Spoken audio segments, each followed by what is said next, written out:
Hello, everyone, and welcome to the Monday afternoon webinar series from Corwin Press, your no-cost platform for superior professional learning.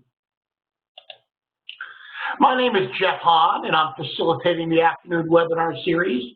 Welcome to Diving Deeper into Nonfiction with Jeffrey Wilhelm.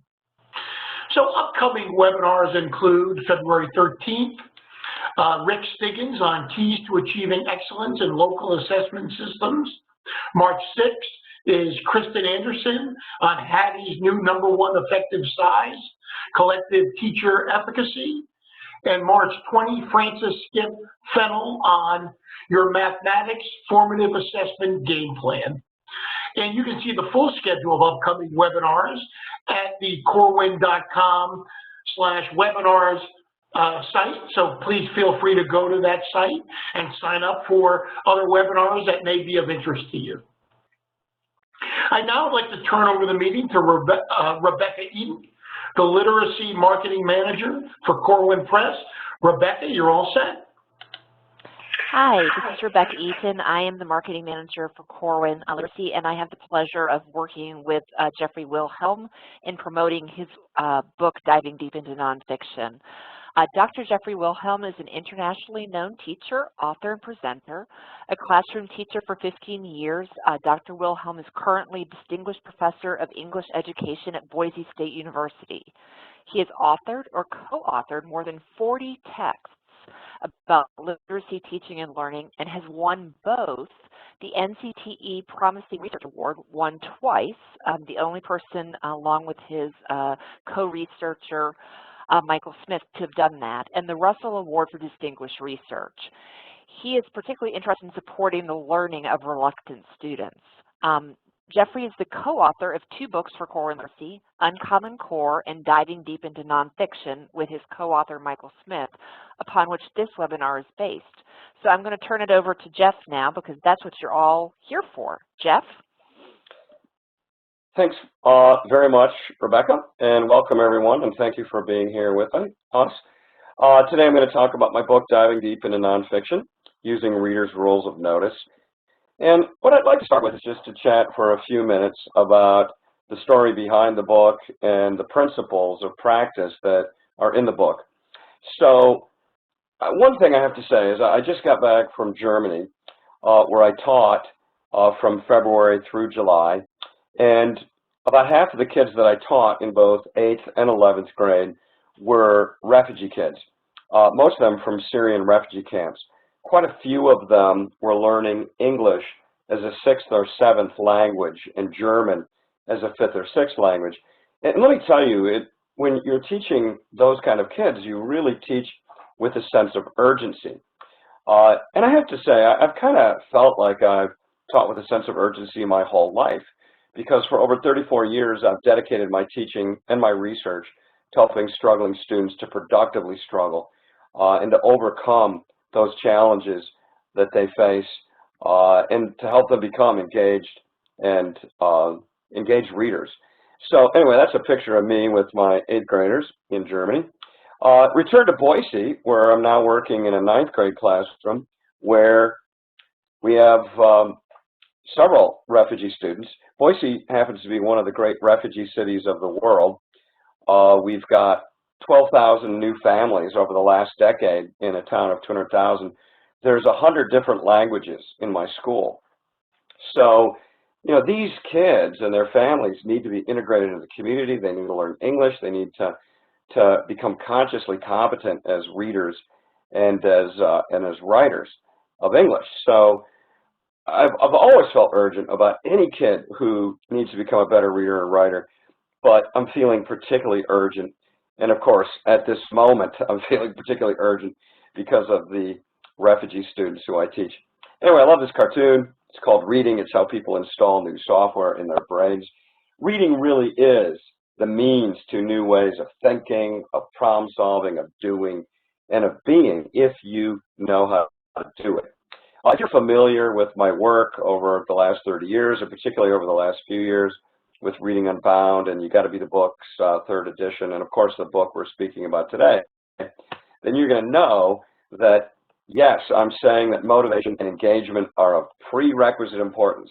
They're necessary and prerequisite to anything else we want to achieve. Yes, I'm saying that we need to get kids reading a lot, that choice is important, that exciting materials matching kids' interest must be immediately available, and that teachers and peers have to provide repeated invitations for engaging matches. But I'm also saying much more than this, and so I want to play the old preacher here and tell you what I'm going to tell you, and then tell you what I'm telling you, and then at the end I'm going to remind you what I told you. Reading is a civil right, and that we must consciously and actively and explicitly teach students how to read with conscious competence, with the conscious competence of experts, if we want our students to access this civil right.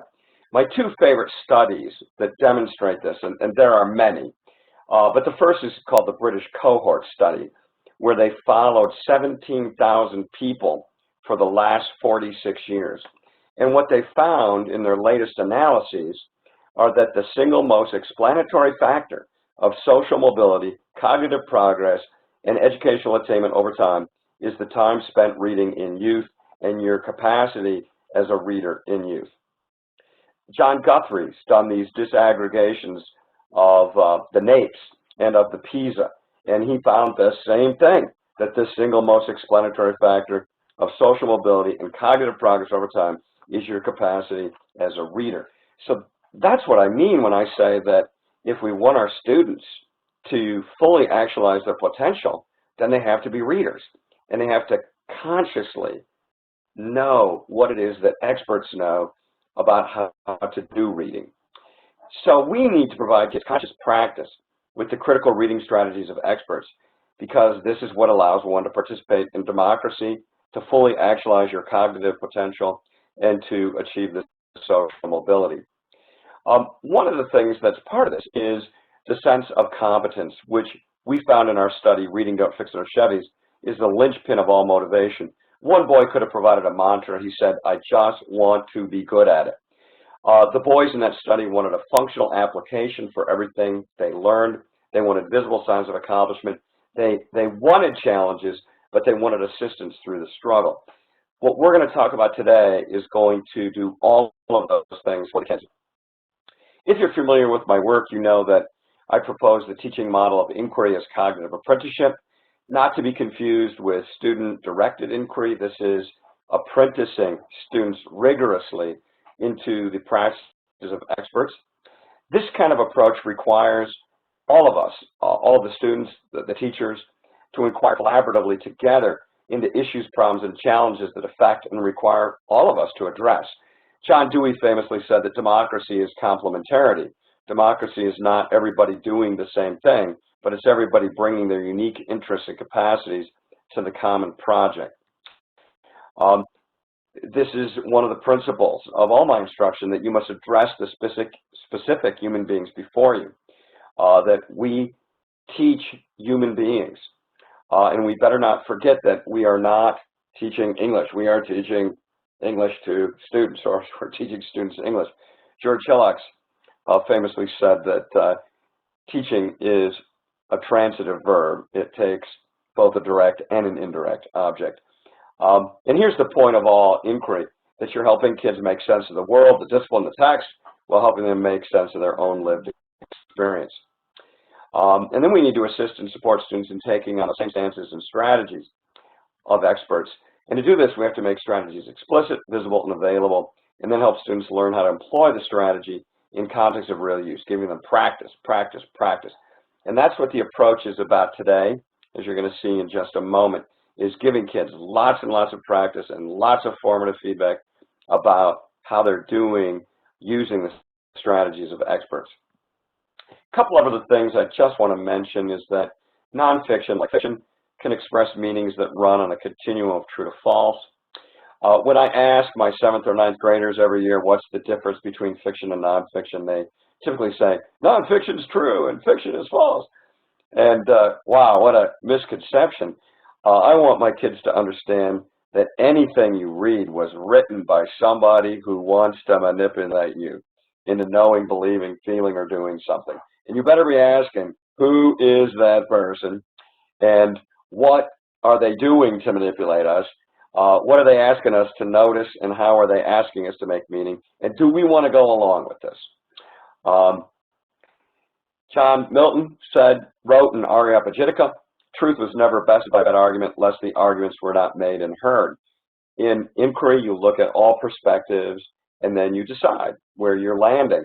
And you can justify, I'm standing here because, and I'm not standing in these other places because. And that really meets the definition of deep understanding in cognitive science today. Understanding in cognitive science is not being able to provide an answer. It's being able to provide an answer in the context of all the other possible answers and justify why that is the answer that makes the most sense. So to summarize, our job as teachers is to make public those secret things that expert readers know and do, and to give the kids practice doing those things. We need to teach with a sense of urgency, seizing every moment, because each interaction with a kid, and a kid with a text, and a kid with another kid, is a potential growth opportunity and lever point.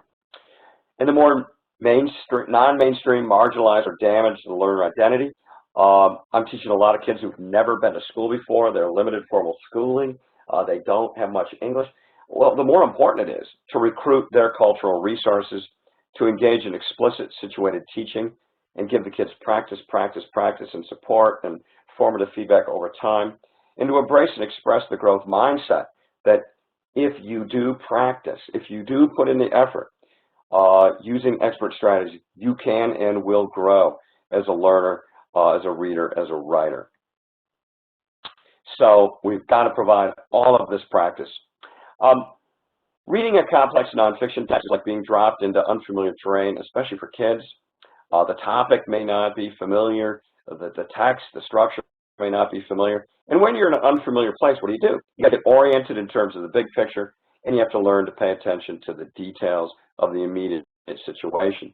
We're going to focus today on how to help kids understand nonfiction text by using 4 kinds of rules of notice to understand 4 elements of text.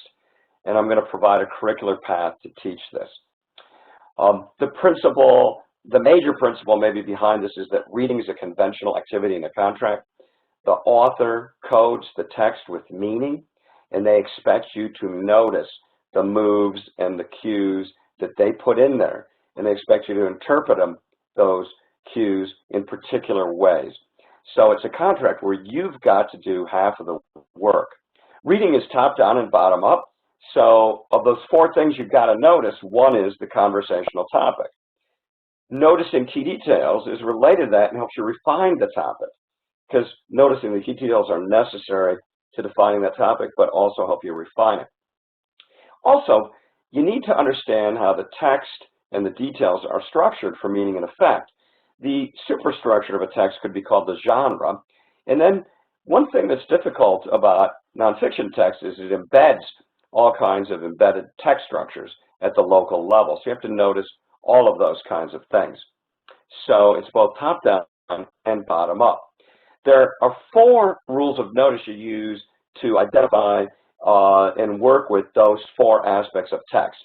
The first we call explicit announcements and direct statements. You get this in fiction, but you get it way more in nonfiction, where the author or a character will quite often explicitly announce or directly state something through a list or through bullet points or by saying the most important point is. Another category of rules of notice we called calls to attention. There are many, many subcategories of calls to attention, as you'll see throughout this presentation. Titles are a clear call to attention. It's alerting you what is this going to be about. Introductions, conclusions, any privileged position in the text is a call to attention. Figurative language, there are many more. And the final are ruptures, which is any time you're kind of shocked or surprised in any way about, maybe it's a change in style, maybe it's a surprise event that you didn't expect, but any kind of rupture is another rule of notice. And the 4th is what we call reader's rules of notice, which is where you get emotional charge or you're made to question something or you feel an intense agreement. That's going to reveal something about you, but the author also did something to stimulate that response from you. So there's something to notice in the text as well. So expert readers read along a 2x2 matrix. They read for how topics and key details relate and inform each other to make a comment about the topics, and they read for how genre and text structures interplay to structure and pattern the key details about the topic for meaning and effect. So now we're going to go through some instruction about how to help kids use these rules of notice to attend to these aspects of text so they can read for main idea and understand how texts are structured for meaning and effect. We're going to start and spend most of our time today with introducing the strategies of visual text, but we're also going to do some practice in miniature, where kids will apply a strategy in very short excerpts or short text to develop conscious competence. We'll do some thinking aloud and some casting students as writers and respondents. We'll do a little bit with applying questioning heuristics and seeking and finding. So in the book, you'll get all 7 of these lesson plans for each of the 4 aspects of text. This is what I was in my classroom in Germany. This is Yoda saying, "Viel zu lesen, du noch hast," which means much to read and learn. You still must do, young Padawan. So this is what we're going to be doing together. We're going to work together as we work with our students, and then eventually the students start practicing the strategies with small groups and with their free choice reading, and they're moved toward independence. So this is the apprenticeship that leads them in that direction. There are 2 main steps to reading for main idea, and the first is to notice the conversational topic of a text, and then how the patterns of key details are used to express comments. This is a strategy from linguistics called the topic-comment strategy, the comment being the main idea or theme about that conversational topic. To introduce this idea to my students, I often will just give them a collage. So this is a collage I use at the beginning of a unit where we might end up reading a sports novel or something like Arthur Miller's Death of a Salesman. And I just say to the kids, take a look at the collage. What do you think it's about? So you can type in what you think it's about, what you think the general subject is that all the pictures share in common. You could just type that in the chat function. So I'm seeing sports come up. Yeah, every one of these pictures is about sports. Now, the best possible topic is the one that's most specific. So how could we perhaps be more specific than sports? Why couldn't we say aerobic sports? Well, my 7th graders will very quickly say golf is not an aerobic sport, particularly if you're driving that little cart around. So it doesn't accommodate all the details. So sports is a better topic than aerobic sports. I might ask them, why not games? And somebody will quickly point out, well, swimming's not a game. And another point they might make is when you say game, you think parcheesi or chess or checkers. And when you say the topic of a text, even if it's a collage, you should be able to visualize something pretty close to what's actually in that text. So why not competitive sports? So sometimes my kids will say, well, how do you know they're competing? And I'll say, well, the guy seems pretty happy about putting the golf ball in the hole, and soccer is a competitive sport, and we generally agree that competitive sports is a good topic, and it's more specific than sports. So we're practicing identifying the best possible topic. Now, it is important to note that every text, even something as simple as this, does have multiple topics. And so if kids come up with something different, if they can justify it as accommodating all the main details and the through line of key details, then we'll accept that. But for right now, let's just say competitive sports is a good topic and the one we're going to use. So the next step is to say, okay, what is the comment being made about competitive sports? So you'll want to say competitive sports and then finish that sentence. The topic is the noun phrase and the comment's the verb phrase. So if you're with a partner, talk to them about that. If you're on your own, you could just kind of rehearse and think, competitive sports are, and then finish that verb phrase, or competitive sports require. And you can type in your answers to me in the chat function. So just take a few seconds about that. Competitive sports topic, what's the comment being made by this through line, this trajectory of details? So I'm seeing competitive sports require teamwork. Competitive sports require individual effort. So when I take, when my students say that kind of thing, I'll say, okay, tell me how each one of these shows individual effort. And they can pretty easily do that. Interestingly, the golfer, we're inferring the effort he's put in prior to celebrating. But in the other four pictures, we definitely see people who are engaged in individual effort. I'm seeing competitive sports require dedication. Now, that's quite interesting because, and this is something that's an important point to make to kids, it's not only okay to infer what must have happened before the picture or even after the picture was taken, it's necessary.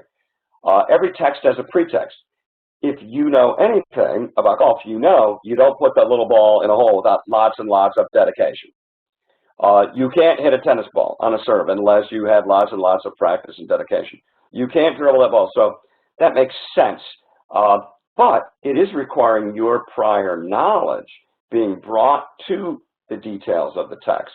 And that's a very, very important strategy. I teach a lot of kids who are struggling readers, and they're often taught in such a way that they think the meaning's totally in the text, when in fact, Umberto Eco wrote this, that the text gives you point A and point E, and you must take the inferential walk along points B, C, and D and make sure you end up at point E. So any of those things, competitive sports require individual effort, competitive sports require dedication, competitive sports require practice. Oh, I'm seeing another one, that sports require special facilities. I think that's true in every case here. Competitive sports require special equipment. Yes, I think that's true. Competitive sports are for both men and women and people of all races. Yeah, I think that we could look at this picture and go back to the details. And what are the kids practicing? They're practicing finding the key details, seeing what the through line is, so the topic, and then they're figuring out what comment is expressed throughout by this structuring of those details. So once you've done that, it's easy to go to other collages. I like to often show kids shape collages. Obviously, the shape is kind of that genre and text structuring piece, which is going to have to be accommodated by comment. I love kids make collages. This is one that a girl in my class did as part of an identity unit. You can see she called it Mirror, Mirror, and she's got that mirror there in the middle. And we can go through this and say, okay, what are the calls to attention? Well, we've got all these beautiful women who are looking quite happy around the whole frame of the picture. Then you have a rupture, which is she uses the tempera paint for herself and for the mirror, which is also a call to attention because it's positioned right in the middle. She's unhappy. That's a rupture in comparison. So you're getting a comparison contrast here with all the pictures around the side. Her face is marred, unlike the girls who surround the picture frame. And then, then you could start saying, what's the topic here? Well, maybe ideals of beauty or cultural notions of beauty. And then you can start thinking what comment is being made by the way that she structured all these particular details. And the kids love being in the position of artists and authors who are structuring their text for meaning and effect. Here's another one that we did in an identity unit. This girl called it a now and then collage. So she has all the pictures of herself as a child kind of foregrounded, and then the things that show who she is now in the back. And obviously making a comment about the topic of identity by that kind of structuring. Here's one of my refugee students did. One of the great things about using visual text is the English language learners can be fully involved and they can share themselves and their own experience. So, we look across the through line, what's the topic of this? It's his life in the refugee camp. And what comment is he making about the life in the refugee camp? and the kids are practicing, and they're cast as composers who are creating these texts for other kids to read. So they're doing that kind of identity work while we're practicing these basic moves. Once you've done some simple things like that, you can move on to more complex text, continuing to practice these 4 rules of notice applied to the 4 aspects of text. This is a very famous painting, which you're familiar with. It's called American Gothic. The title is a call to attention, so it's the first rule of notice. So you have to pay attention, American Gothic. You know, if kids don't know what Gothic means, you can look it up. The first definition is that it means type or archetype. So the artist Grant Wood is suggesting these are American types or even archetypes. There's another meaning, though, which is the style of architecture. In fact, that house in the background is called American Gothic, and it's very popular among Missouri Synod Lutherans in the upper Midwest. So that's an important thing to pay attention to as well. And finally, there's another meaning, which is kind of the mysterious underside of the story. Whenever you've got double or triple meanings, particularly with the title, but anywhere else in the text, the author is going to play on that. So you got to pay attention to those different layers of meaning in the title. Now, what I'd like you to do is just take a look at the painting, and I'd like you to chat in. So type in the chat function. What are some things you know that Grant Wood wants you to notice in this picture? And if you can, type in how you know he wants you to notice that. So just take a look, and anything you know you got to pay attention to, anything you know that Grant Wood wanted you to pay attention to, please type that in. So the first thing I'm seeing is the pitchfork. So how do you know to notice this? This is really important to name for the kids. In cognitive science, it's called name it to tame it.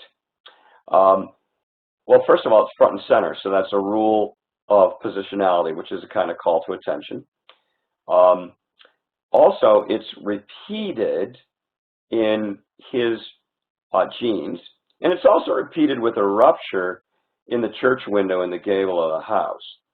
Okay, next thing that's been typed in is their expressions. Well, that's a rule of notice about character.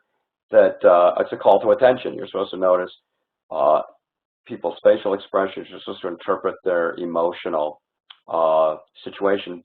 So, you know, I'd say to the kids, how would you describe their expressions? Joyful, blissful, you know. You know, and typically the kids will say something like stern or unhappy, or the other day even one of my students said dour, which I thought was a great vocabulary word. I've got another thing here. The wife is standing behind the man.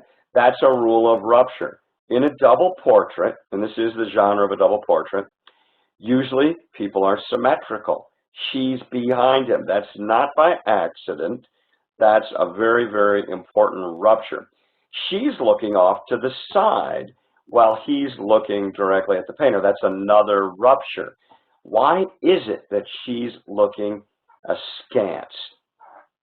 That's something we're supposed to figure out. Oh, somebody else types in that the church window is front and center at the top. Yes, so and it's between them. So what's going on there? Why is the church window between them? Here's another comparison contrast. Not just the male and the female, but the pitchfork and the church window. Now, this is another call to attention that there's a kind of a symbolic valence here, because in our culture, the pitchfork on one level can mean hard physical labor or work or farm work.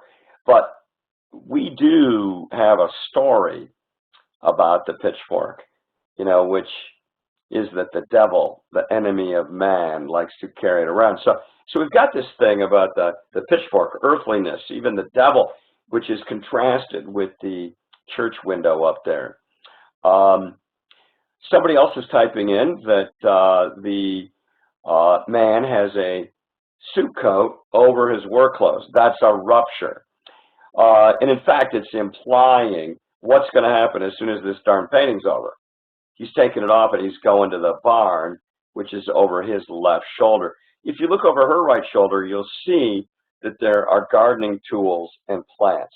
So she gets to go to the house or the garden. He gets to go out to the barn after the painting is done.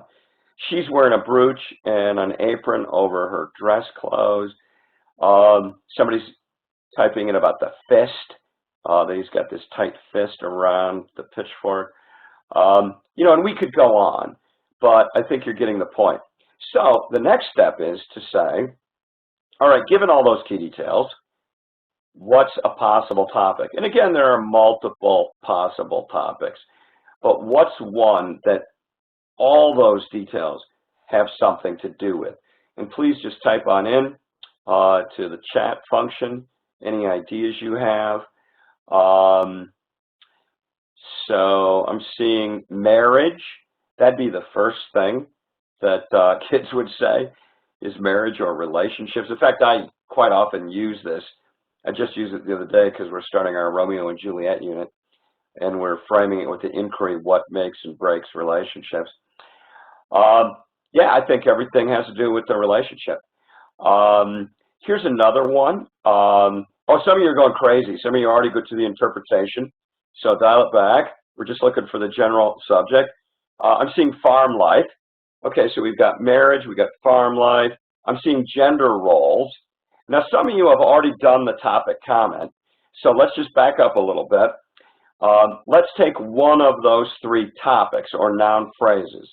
So marriage or relationships, if you want, gender roles, or farm life.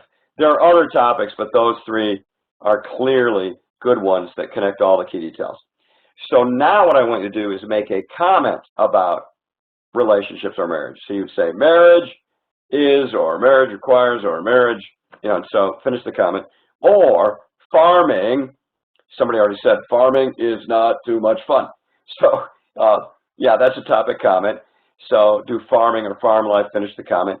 Or gender roles.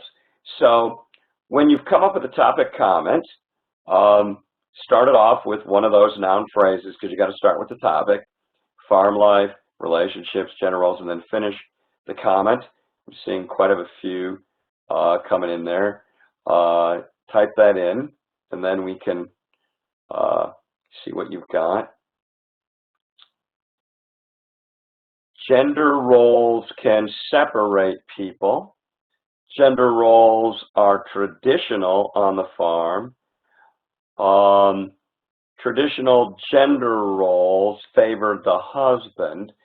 Yeah, these are all things that you could then ask the kids to say, okay, go back and show me how traditional gender roles favor the husband. Well, she's behind him.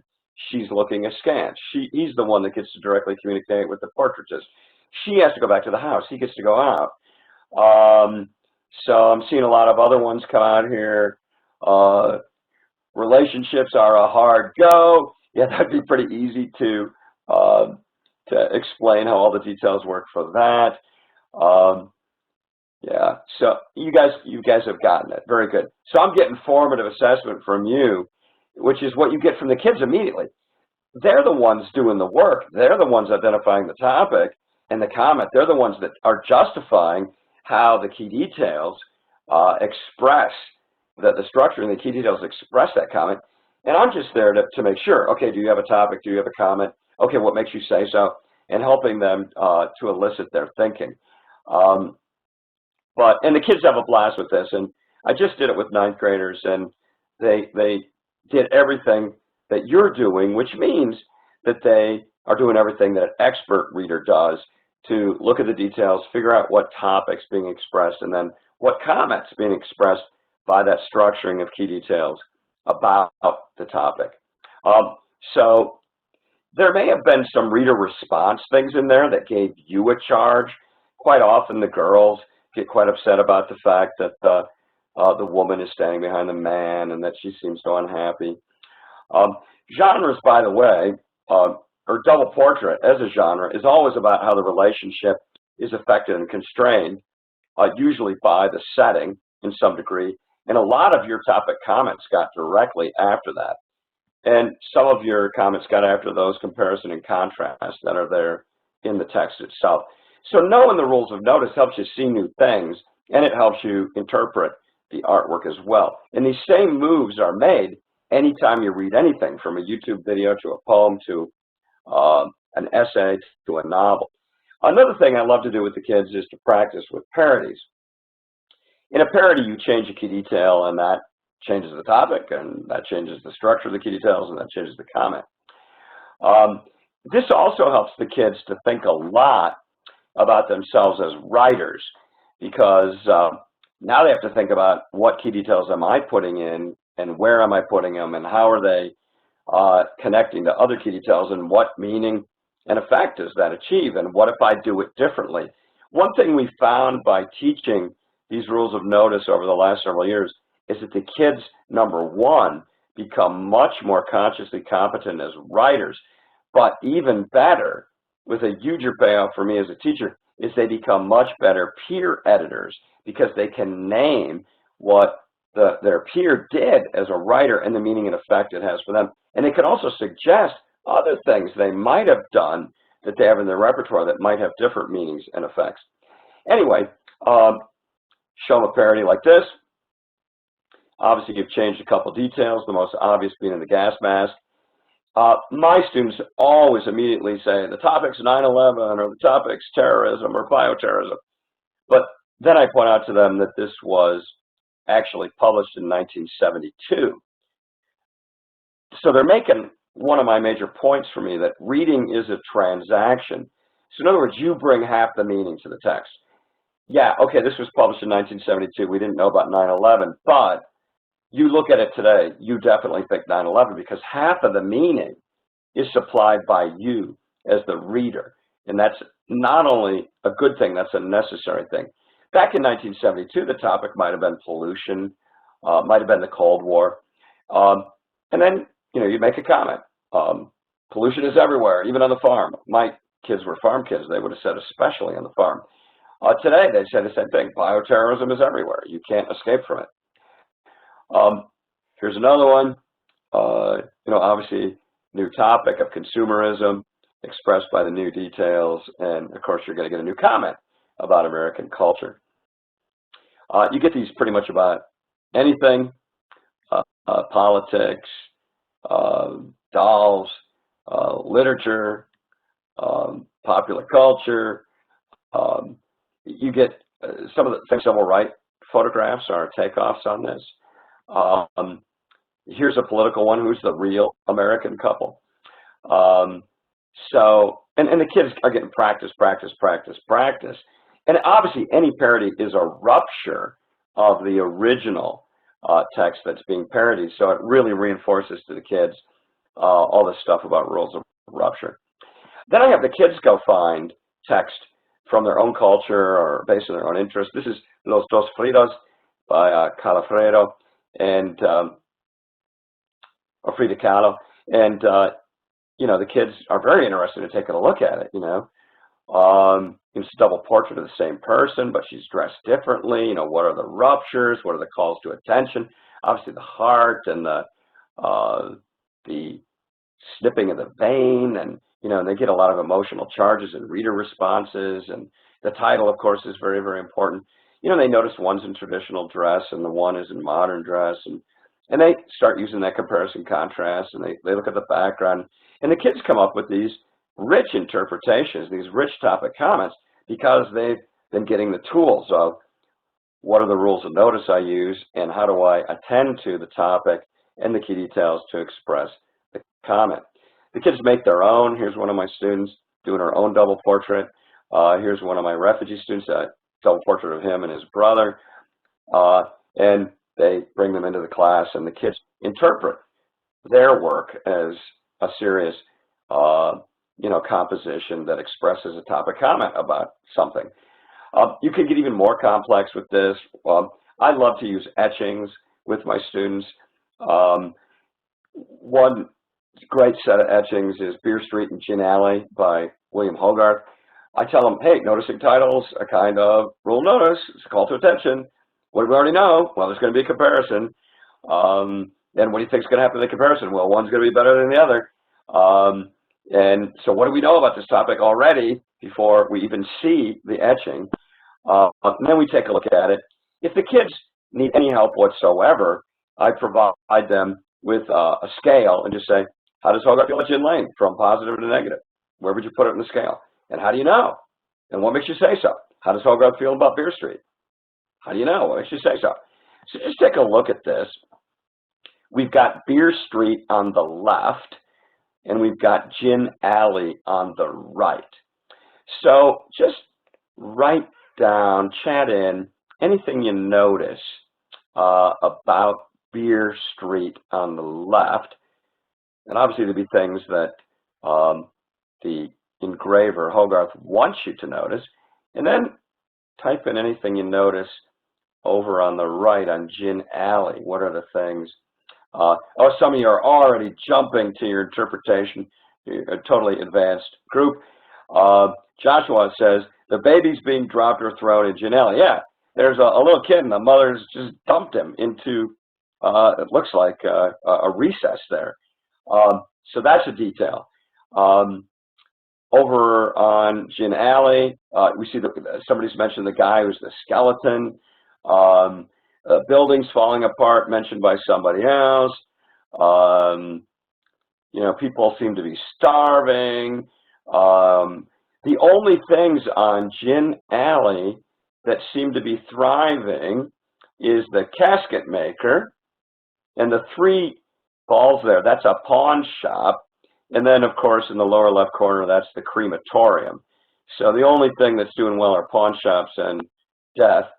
Over on Beer Street, I'm getting some details here. Art's being produced. Thank you, Mark. Scaffolding implies improvements and buildings. So things are being improved, built up. There's a painter up on the ladder. Thank you, Joshua. So we're seeing people are falling in love is mentioned. Yes. People are baking, eating, loving, building.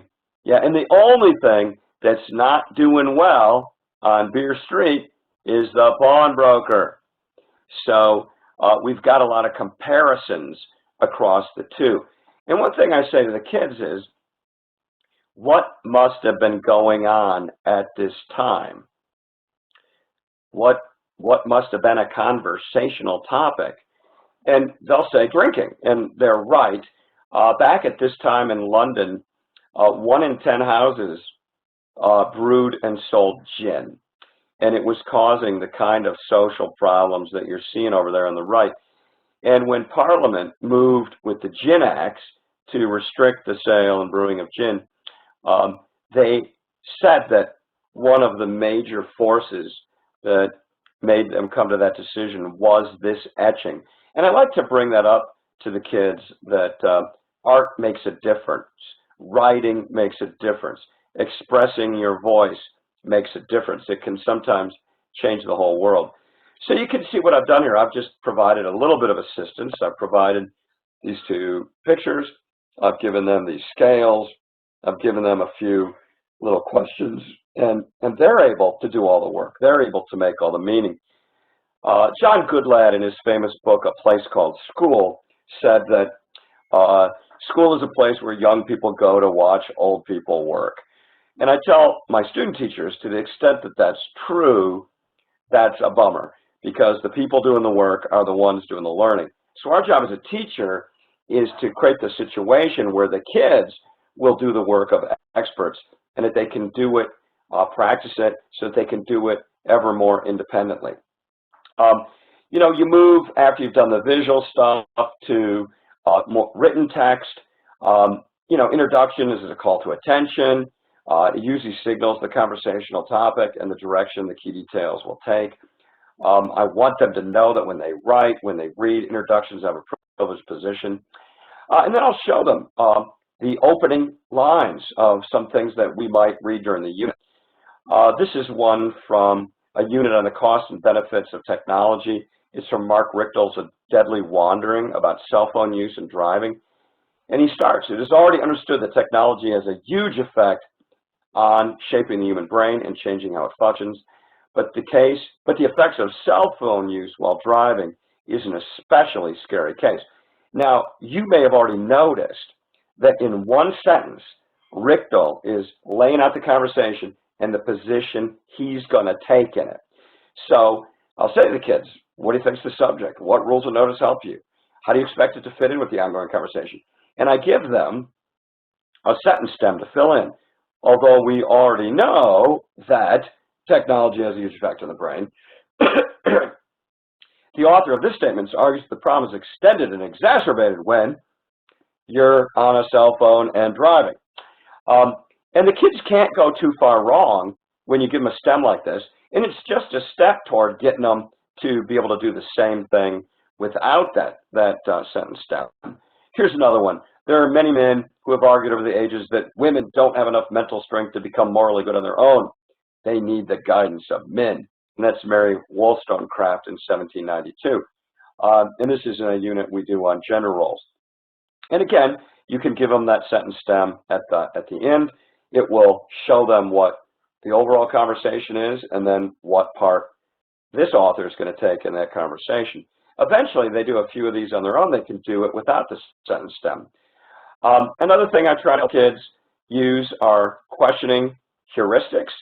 One I love is called questioning the author, because it highlights the author and how texts are constructed by the author for meaning and effect, which gives them a sense of agentive identity as writers, but it shows them that they have to also pay attention when they're reading to the agency of the author of that text. So you can see it's everything we just did. What topic is the author addressing? What are the most salient key details of the topic? What is the author's comment?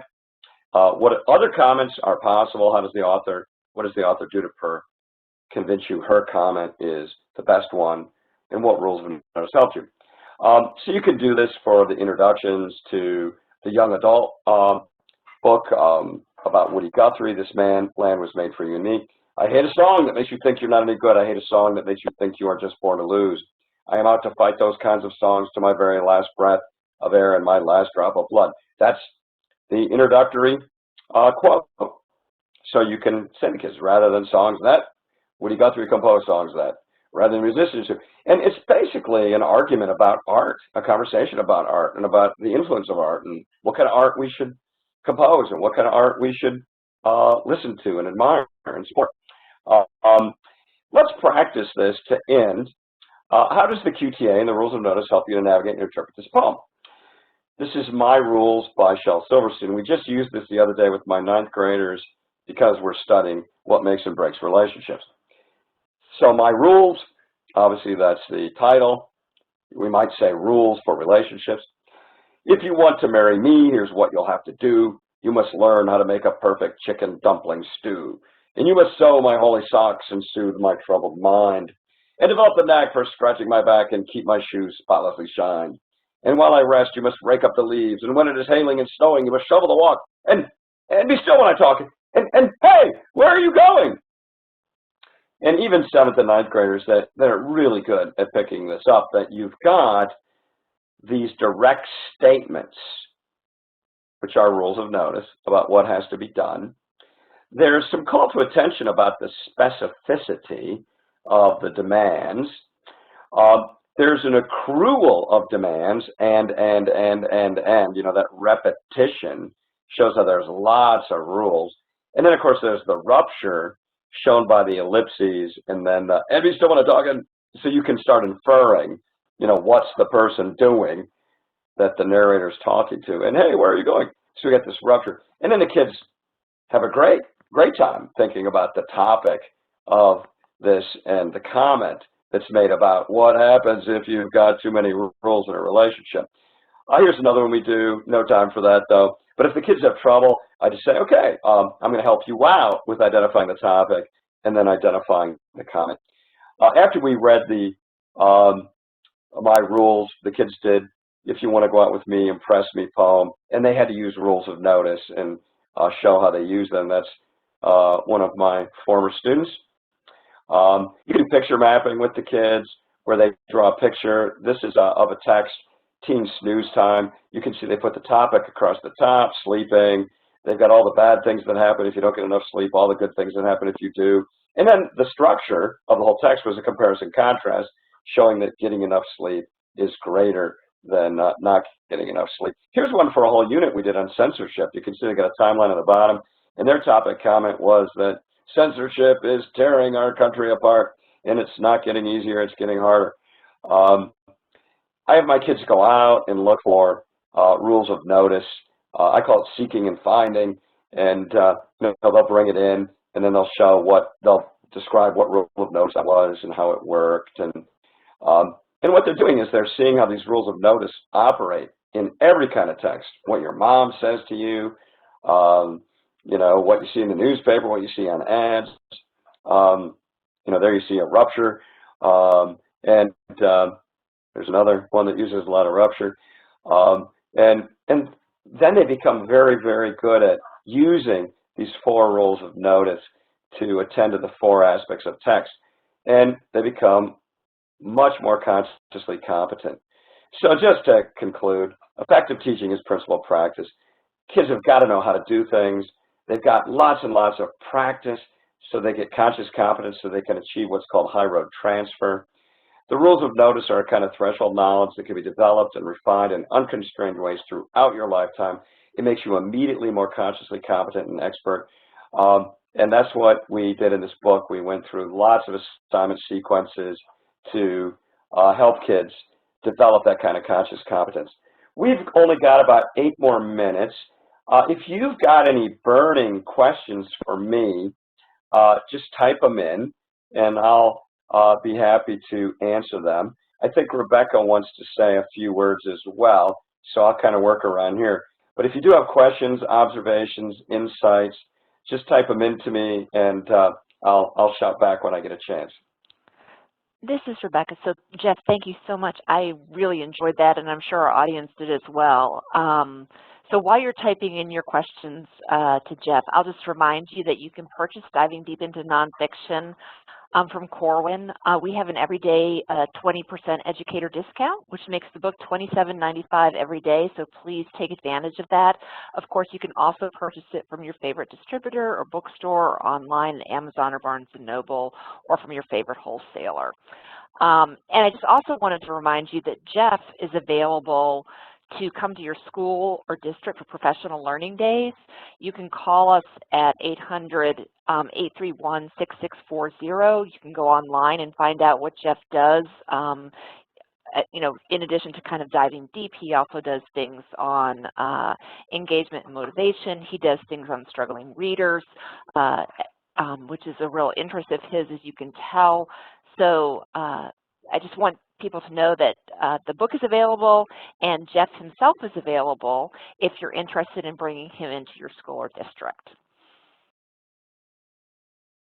And Jeff, I'll turn it back over to you. Okay, thanks.